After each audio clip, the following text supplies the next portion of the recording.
Dia tuh keluar masuk, kalau lagi bagus istirahat di rumah, kalau lagi kurang enak kembali ke rumah sakit. Ya.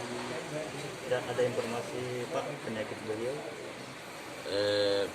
Pertamanya itu usus, itulah yang lama prosesnya.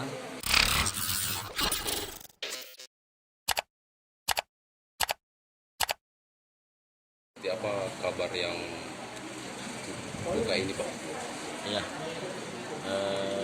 tadi ini sekitar jam 15 kami mendapat berita dari Makassar bahwa Bapak Bupati kami memutuskan nafas dengan terakhir.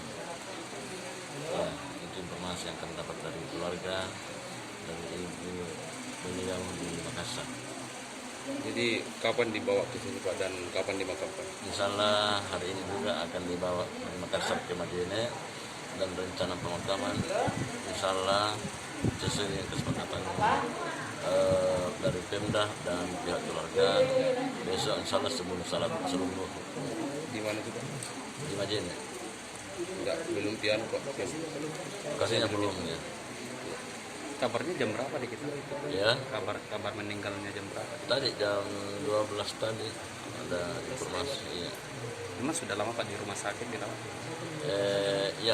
Ya beliau tuh keluar masuk, kalau lagi bagus istirahat di rumah, kalau lagi kurang enak kembali ke rumah sakit.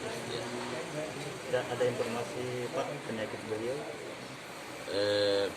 Pertamanya itu usus, itulah yang lama prosesnya, dan akhirnya ya itulah yang membawa beliau.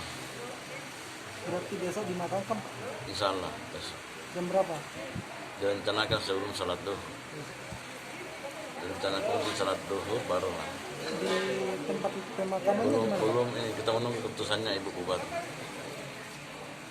Dan namanya kita yang paling banyak berinteraksi dengan beliau, apa yang paling kita dapat kira-kira dari beliau almarhum ini Pak? Jadi beliau itu adalah sosok pemimpin yang sangat bijaksana. Dia cukup disiplin dalam pemerintahan.